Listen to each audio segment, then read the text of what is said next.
Crowsnest Pass, Alberta, a region rich in history, beauty, and natural resources. For generations, the people of this valley have depended on the land around them, first through coal mining, and today through a blend of tourism, outdoor recreation, and a deep connection to their environment. But now, the proposed Grassy Mountain coal project has reignited a debate in the heart of this community.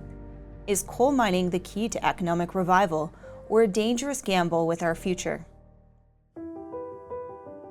Crowsnest Pass has a long and storied history of coal mining. It built the foundations of this community, putting food on the table for many families. The coal mines were once the lifeblood of the economy, but after the last mine closed in 1983, the region began to shift. I am proud to say I'm a coal miner's daughter, granddaughter, and great-granddaughter. I grew up in the Crowsnest Pass, which was formed by coal. So, as you can imagine, I am very much in favor of the coal mine going. I would not be standing here supporting it if I thought for 1 second my home was going to be damaged. So I'm very passionate about this. Crowsnest Pass is a historic mountain pass located in southwestern Alberta, near the border with British Columbia. It has long been a key corridor for transportation, first used by the Indigenous peoples and later by European fur traders and settlers. The pass became especially important in the late 19th and earliest centuries, with the arrival of the Canadian Pacific Railway in 1898, which opened the region to mining and other industries. The area around Crowsnest Pass is rich in natural resources, particularly coal, and became a hub for coal mining. Towns like Blairmore, Coleman, and Bellevue grew up around the mines, creating a vibrant and diverse community. One of the most significant events in the Crowsnest Pass history was the Frank Slide, which occurred on April 29, 1903. The disaster happened when 110 million tons of limestone broke off from Turtle Mountain and buried part of the town of Frank in the deadliest rock slide in Canadian history. It covered the town in a massive debris field, killing an estimated 90 people. The cause of the slide was a combination of geological instability, mining, and water infiltration that weakened the mountain structure. The town of Frank never fully recovered from the disaster, but the event is a major part of the region's history and legacy. The legacy of mining and the resilience of the local communities remains strong in this area, making Crowsnest Pass a site of both historical significance and ongoing environmental and economic discussions. Today, this area survives on a different kind of wealth, natural beauty, and tourism. Residents of the pass say it's challenging to make a living locally, often requiring them to travel long distances far from their families to earn an income. For locals, you'd be straight off the bat, there'd be an influx of guys and girls that work in Sparwood North coming back to Alberta, so there'd be less travel. That'd be way better family life, increased local economy, local businesses. It'd be definitely good for locals. The Crowsnest Pass has had its ups and downs. The biggest change, we've had industry, we've lost industry, so we had peaks and valleys over the last quite a few years. Right as of now, we're reliant on residential taxes because we really don't have no industries left here now. The Crowsnest Pass area faces numerous social challenges. Despite its natural beauty, the region has experienced a significant decline in its historic infrastructure, with many buildings and town centers in need of restoration to regain their former glory. Many residents believe that with an aging population, it's vital to create accessible job opportunities to help young people stay, work, and thrive in the community. It wasn't that long ago that the population of the Crowsnest Pass was substantially larger than it is now. And they had, a couple local coal mines, or the guys that drive out to BC to work at the mines there. You had the Devon gas plant, and there was, a couple hundred jobs. Then, like Atlas Lumber and Burmis had a sawmill, and then Cowley Forest Products. There was all of these local sawmills. But then as legislation changes and how just the world has went, all the local sawmills have been bought up, so now we don't really produce anything. The Grassy Mountain Coal Project, proposed by Northback Resources, an Australian-owned company, aims to access the coal-rich seams of this long-neglected mining site. The company pledges to create jobs, boost economic growth, and implement a comprehensive reclamation plan to restore the mountain to its former aesthetic beauty. Grassy, as you probably know it, and grassy as I want it to be. And we saw what happened through the JRP, and there's a lot of good information in that report about what Riversdale could have done better, particularly selenium and water and fish. And so as we started looking at the old design, we decided we're going to start again. Grassy Mountain, it's a really unique project because it's already a mined area. This is an area that was mined for decades, and it's been left for the last 60 years, and it's been left unreclaimed. So as you can see behind me here, this is an area that what we'd like to do is go in, we'd like to remine it, and then we'd like to reclaim it. And we can start with progressive reclamation, and then of course when the project's all done, it'll be fully reclaimed. So when it comes to the type of mining that we're doing here in the area, it would be open pit mining. It's a common misconception that we'd be removing the tops of mountains. Mountaintop removal mining is not allowed in the province of Alberta. And it's different than underground mining of the past. This is open pit mining, and as you can see, we follow the coal seam, which you can see behind me actually because of the exposed former mining area. We want to design a way to earn the trust of Albertans about how we manage water and dust and selenium and fish. So this area was actually formerly mined, and then throughout the years it's just been collecting surface water, and so that's where it is. So it's quite a deep area, and this pit has collected water, and if we do get approval, then this is some of the water that we'd be able to use. We're doing what's called habitat banking. And so we're looking at ways of extending the habitat, protecting the habitat, and that's, you know, at the forefront. And so, as you guys would know, there's a ridge that runs up the middle of the deposit, and one side drains to Gold Creek, one side drains to Blairmore. And so that gives you the opportunity to protect Gold Creek and protect Blairmore, but ensure that you are not doing anything to harm Gold Creek. You know, selenium is a big capital S word for me. And I think that's where you really have to put a lot of attention. What you're doing to eliminate that, and that there's no problem. We're not in Saskatchewan, we're very closer to the situation. So I applaud the work and the studies you're doing.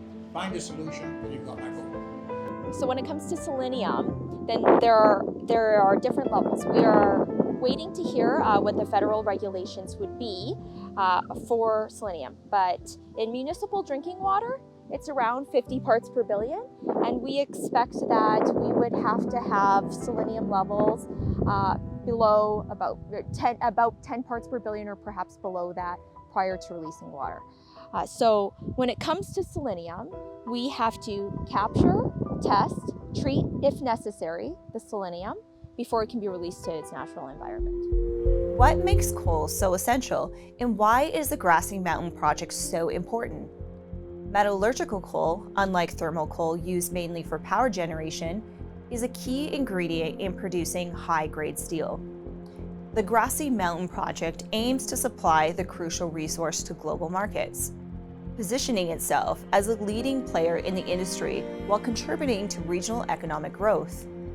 So Northback is looking to develop the Grassy Mountain project, which is a steel-making coal project. So this is very different than other types of coal mining of the past. It's not thermal coal, it's metallurgical coal, which is used to make steel.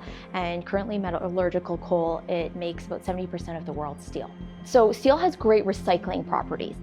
Steel using metallurgical coal is created in a blast furnace, and that's what creates about 70% of the world's steel at this time. It takes about 770 kilos to make 1 ton of steel.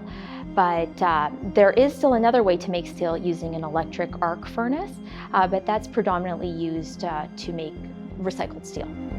Opposition groups argue that steel market projections for the Grassy Mountain project are misleading. But let's consider, what is steel really used for? Massive industrial wind projects, both onshore and offshore, depend heavily on steel. Add to that bridges, ships, trains, high-rises, and you can see how urbanization drives demand. As cities expand and infrastructure grows, so does the need for steel, making the Grassy Mountain project an essential piece of that puzzle. So sure, if people stop building cities and wind farms, maybe the demand for steel will decrease. I'm Carmen Linderman, and our organization is citizen supportive of Crowsnest Coal. So after the coal policy's decision to stop all coal mining and exploration, people started losing their jobs. So citizens came together and we made citizens supportive of Crowsnest Coal. It's a nonprofit organization that supports the responsible mining of our resources here in the past, which is metallurgical coal. So met coal is used for making steel, which we use in everything from wheelchairs to trucks. And it also be used for making all the windmills and solar panels. So the need for met coal isn't going anywhere anytime soon. The demand for steel is expected to increase according to some studies, and that's something that we would like to extract responsibly here at Grassy Mountain. It's available, we can do it responsibly, and then we can reclaim this land that has been left unreclaimed. So we have an absolute inside track on what their requirements are going to be in Japan and Korea going forward. It's clear that both within the community and beyond, there is significant opposition to the Grassy Mountain project. In summary, the Municipal District of Ranchland submitted the following statement to the Alberta Energy Regulator. Based on the AER's previous findings regarding global demand for steelmaking coal, Northback's claim that global demand for seaborne metallurgical coal will remain strong for decades should be approached with caution. Therefore, the MD urges the AER to dismiss these assertions. Opposition groups such as the Livingstone Landowners Group are also vocal about their concerns. According to their website, their mission is to advocate for responsible planning, use, and protection of the ecological sensitive land and water resources in southwest Alberta. Their website states strong opposition to mountaintop mining, wind turbine projects, and transmission lines. Many residents and groups in Alberta have expressed concerns about mountaintop removal and its impact on the landscape and future developments. However, the Alberta Energy Regulator confirms that mountaintop removal is not a practice used in Alberta. Mountaintop removal is a method that removes the top of a mountain to expose the coal seams. It results in a relatively flat landscape where the summit of a mountain existed. The discussion doesn't stop there. Territorial and treaty rights have taken center stage in this debate. Recently, the Siksika Nation and the Kainai Blood Tribe have raised issues regarding potential impacts on water sources, air quality, and the local ecosystem.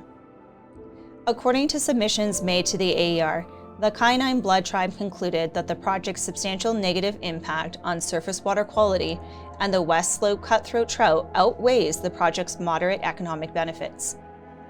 The Siksika Nation also determined that the project is not in the public interest.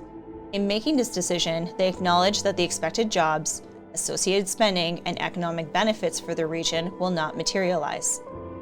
It's important to highlight that the Piikani Nation, part of the broader group of Blackfoot-speaking First Nations, has more at stake than any other community or First Nations impacted by the project. The Piikani Nation offered valuable insight into the economic challenges facing their community. The nation is continuously striving to break the cycle of poverty and dependency to become economically self-efficient. Key strategy for achieving this is by utilizing the land and resources within Piikani territory to improve the community's health, education, and social and economic conditions. The Piikani Nation supports the project because it will provide much-needed employment opportunities to its members who face high unemployment and limited job prospects on the reserve. Northback has already made investments and continues to show a willingness to invest in the Piikani Nation. This project offers a unique chance for the community and its members to benefit economically from the resources in the territory and gain access to employment and training opportunities. Therefore, the Piikani Nation submits that the applications should be approved. As the debate over coal mining in the Crowsnest Pass continues, it's clear there are economic benefits for the region. For generations, the people of the pass have relied on natural resource development to sustain their families and communities. The Grassy Mountain project promises not only jobs, but a future that could revive the local economy, bring back prosperity, and address long overdue reclamation efforts. The community right now has got a lot to offer as it is. I mean, we've got good recreation areas and good whatever, but we don't have good paying jobs. I mean, it would bring them good paying jobs right to our community. Well, I think from a local perspective, many of the people here work in the coal mines and they understand coal mining because we've been doing it for so long, and many families work on the BC side of the border. However, the concerns they would have, of course, would be for the environment and for the water. But we know that it could be mitigated. But I mean, our kids, our families, we swim in the rivers, we fish, we hike, we mountain bike. That's why we live here. So that's certainly a concern, but I think it's not as much a concern when you start thinking of things like dust control, noise control, sort of the general impact of the busyness and all that. So I think people are cautious about that, and optically they want to ensure that the beauty stays in the Crowsnest Pass. Coal mining today is not what it was decades ago. Advances in technology, strict environmental regulations, and corporate responsibility have all changed the industry.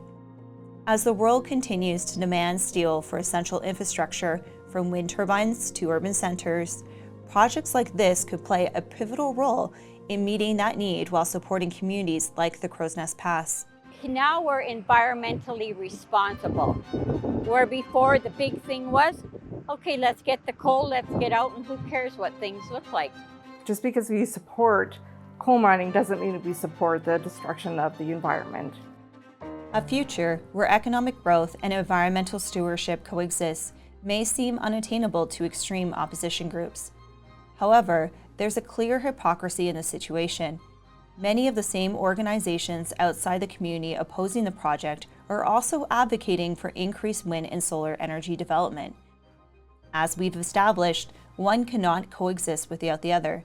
Both require significant industrial resources like steel, often sourced from projects like this. The question remains, will the public support this project and recognize that Alberta's resource development is essential for future growth? Or will we let the past determine the future of the Crowsnest Pass community?